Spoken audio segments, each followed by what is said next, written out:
भगवते वासुदेवाय नमः. ओम नमः शिवाय. राधे राधे.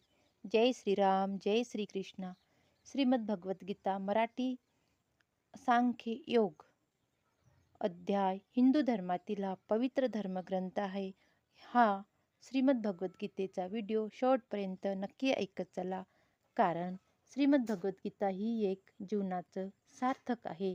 प्रत्येक हिंदू धर्मातील प्रत्येक व्यक्तीने किंवा इतरांनी सुद्धा हा व्हिडिओ किंवा हे पूर्ण व्हिडिओ नक्की ऐकायचे असते, नक्की वाचायचे असते.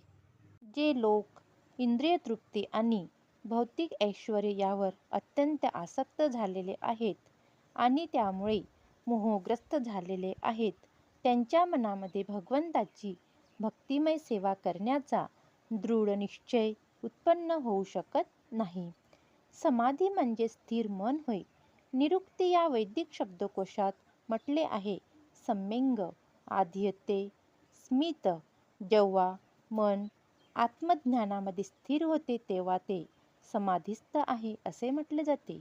भौतिक इंद्रिय तृप्तीत स्वारस्य असणाऱ्या तसेच अशा क्षणभंगूर गोष्टींनी मोहग्रस्त झालेल्या लोकांना समाधी कधीच शक्य होत नाही. भौतिक प्रकृतीच्या योजनेमुळे ते न्यूनाधिक प्रमाणात अपयशच झालेले असतात. वेद प्रामुख्याने भौतिक प्रकृतीच्या 3 गुणांचे विवेचन करतात. हे अर्जुना, या 3 गुणांच्या पलीकडे स्थित हो. सर्व द्विधेतून मुक्त हो आणि लाभ तथा रक्षण यांच्या काळजीतून मुक्त होऊन आत्मपरायण हो. सर्व भौतिक कार्य ही भौतिक प्रकृतीच्या 3 गुणांच्या क्रिया तथा प्रक्रियांमुळे घडून येत असतात. या कार्याचा उद्देश फलप्राप्ती हा असतो आणि कर्मफळेच मनुष्याच्या भवबंधनास कारणीभूत असतात. सर्वसामान्य लोकांचा इंद्रिय तृप्तीच्या क्षेत्रातून आध्यात्मिक स्तरापर्यंत क्रमाक्रमाने उद्धार करण्यासाठीच वेद हे विशेषतः सकाम कर्माचे विवेचन करतात. भगवान श्रीकृष्णांचा सखा तत्वा शिष्य अर्जुन याने वैदिक तत्वज्ञानाच्या दिव्य स्तरापर्यंत स्वतःला उन्नत करावे असा उपदेश त्याला देण्यात आला आहे. वैदिक तत्वज्ञानाचा आरंभ ब्रह्मजिज्ञासा किंवा सर्वोच्च आध्यात्मिकतेविषयीच्या प्रश्नापासून होतो. भौतिक प्रकृतीत असणारे सर्व जीव अस्तित्वासाठी अत्यंत कठीण असा संघर्ष करीत आहेत. भौतिक विश्वाच्या निर्मितीनंतर अशा जीवांनी कसे वागावे आणि भौतिक बंधनातून मुक्त कसे व्हावे हे शिकविण्यासाठीच भगवंतांनी वैदिक ज्ञान दिले.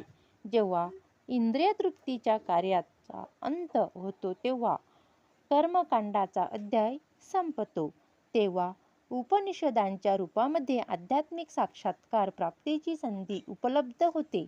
ज्याप्रमाणे भगवद्गीतेचा ही 5व्या वेदाचा म्हणजेच महाभारताचा एक भाग आहे, त्याप्रमाणे उपनिषदही विविध वेदांचाच भाग आहेत.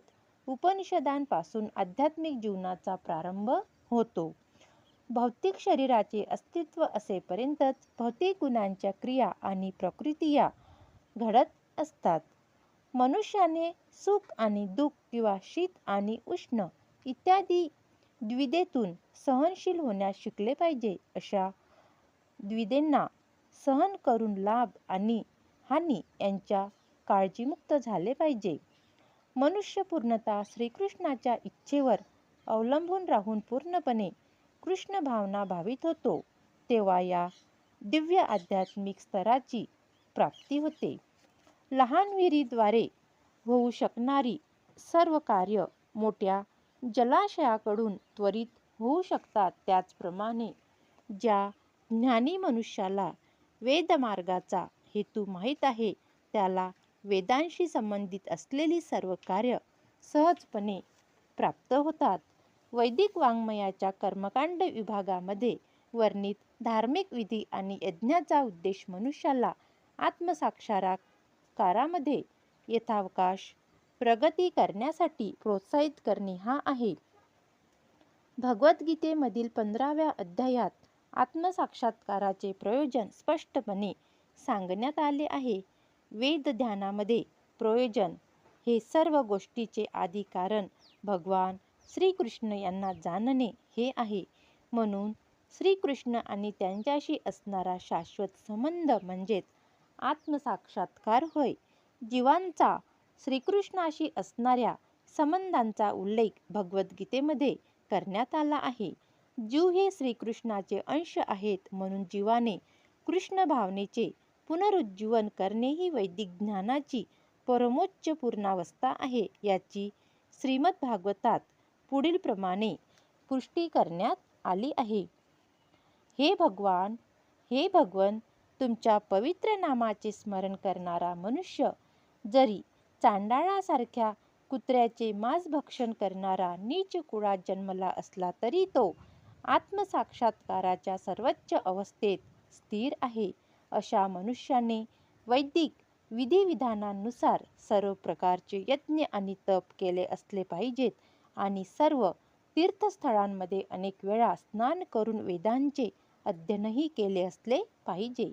असा मनुष्य आर्यवंशीयांमध्ये सर्वोत्तम समजला जातो. सर्वात उत्तम असा पुरुषोत्तम पुरुष समजला जातो. यास्तव मनुष्याने केवळ कर्मकांडावर आसक्त न राहता वेदांचे प्रयोजन जाणण्या इतपत बुद्धिमान असणे आवश्यक आहे. तसेच त्याने उत्तमोत्तम इंद्रिय तृप्तीसाठी स्वर्गलोकाप्रत उन्नत होण्याची इच्छाही धरू नये. सर्वसामान्य मनुष्याला या युगामध्ये वैदिक कर्मकांडातील सर्व विधिविधानांचे पालन करणे शक्य नाही. तसेच संपूर्ण वेदांत आणि उपनिषदांचे अध्ययन करणे त्याला शक्य नाही. वैदिक विधिविधानांचे प्रत्यक्ष पालन करण्यासाठी पुष्कळ शक्ती, काळ, ज्ञान आणि साधन सामग्रीची आवश्यकता असते. या युगात हे क्वचितच शक्य आहे. तरी सुद्धा पतित जीवांचे उद्धारक श्री चैतन्य महाप्रभू यांनी सांगितल्याप्रमाणे भगवंताच्या पवित्र नामाचे स्मरण केल्यास वैदिक संस्कृतीचा मूळ उद्देश योग्य रीतीने साध्य होतो. महान वैदिक पंडित प्रकाशानंद सरस्वतींनी जेव्हा श्री चैतन्य महाप्रभूंना विचारले, तुम्ही वेदाध्ययन न करता एखाद्या भावुक व्यक्तीप्रमाणे भगवंताच्या पवित्र नामाचे कीर्तन का करता, तेव्हा श्री चैतन्य महाप्रभूंनी उत्तर दिले, माझ्या आध्यात्मिक गुरूंना मी महामूर्ख आहे असे आढळल्याने त्यांनी मला श्रीकृष्णाच्या पवित्र नामाचे कीर्तन करण्यास सांगितले आहे. या आदेशाचे पालन केल्यामुळे चैतन्य महाप्रभू भावविभोर झाले. या कलियुगामधील अधिकतर लोक मूर्ख आहेत आणि वेदांत तत्वज्ञान जगण्या इतपत शिकलेही नाहीत, परंतु भगवंताच्या पवित्र नामाच्या अपराधारहित कीर्तनाने वेदांत तत्वज्ञानाचे ध्येय उत्तम प्रकारे साध्य होते. वेदांत हा वैदिक ज्ञानातील शेवटचा टप्पा आहे. वेदांत तत्वज्ञानाचे निर्माता आणि ज्ञाताही भगवान श्रीकृष्ण आहे. हरिनामाचे कीर्तन करण्यास रममाण होणारा मनुष्यच सर्वश्रेष्ठ वेदांती महात्मा होय. हाच वेदांचा अंतिम उद्देश आहे. कर्मण्येवाधिकारस्ते मा फलेषु कदाचन मा कर्मफलहेतु भूमा ते सज्जोन स्वकर्मणी. आपले नियत कर्म करण्याचा तुला अधिकार आहे, पण कर्मफळांवर तुझा अधिकार नाही. आपल्या कर्मफळास आपण कारणीभूत आहोत असे तू कधीही समजू नकोस. तसेच आपले कर्तव्य करण्यामध्येही तू आसक्त होऊ नकोस. या ठिकाणी कर्म, विकर्म आणि अकर्म या तीन गोष्टी विचारणीय आहेत. प्राप्त प्राकृतिक गुणांनुसार केलेले कार्य म्हणजे नियत कर्म होय. विकर्म म्हणजे शस्त्राविरुद्ध केलेले कर्म होय. अकर्म म्हणजे स्वतःचे कर्म न करणे होय. भगवंतांनी अर्जुनाला निष्क्रिय न होता कर्मफलेच्छारहित होऊन आपले विहित कर्म करण्याचा उपदेश केला. आपल्या कर्मफळांवर आसक्त असणारा मनुष्य आपल्या कर्मासही कारणीभूत असतो. त्यामुळे तो या प्रकारच्या कर्माचा उपभोग घेतो किंवा त्यापासून दुःख भोगतो.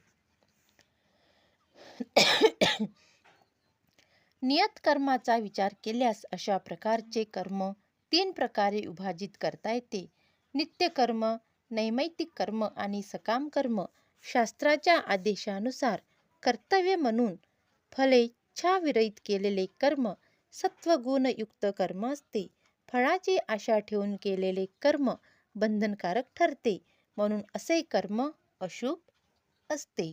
स्वतःचे नियत कर्म करण्याचा प्रत्येकाला अधिकार आहे, पण त्याने फळांवर आशा न ठेवता कर्म करणे आवश्यक आहे. असे निष्काम भावाने केलेले कर्म निसंशयपणे मनुष्याला मोक्ष मार्गावर घेऊन जाते. यास्तव भगवंतांनी अर्जुनाला फळाची आशा न धरता एक कर्तव्य म्हणून युद्ध करण्यास सांगितले. त्याने युद्धात भाग न घेणे ही आसक्तीचीच दुसरी बाजू आहे. सकारात्मक किंवा नकारात्मक अशी कोणत्याही प्रकारची आसक्ती बंधनास कारणीभूत ठरते. निष्कर्म हे पापमय आहे. यास्तव कर्म म्हणून युद्ध करणे हा अर्जुनासाठी एकमात्र मुक्तीचा शुभदायी मार्ग होता. श्रीकृष्ण भगवान म्हणतात, हे अर्जुना, यश आणि अपयशावरील संपूर्ण आसक्तीचा त्याग करून समभावाने आपली कर्मे कर. अशा समभावालाच योग असे म्हटले जाते. श्रीमद भगवद्गीतेची उर्वरित कथा आपण उर्वरित अध्याय सांख्ययोग हा पुढील भागामध्ये पाहूया. जय श्रीराम, जय श्रीकृष्ण. ओम नमो भगवते वासुदेवाय नमः. राधे राधे.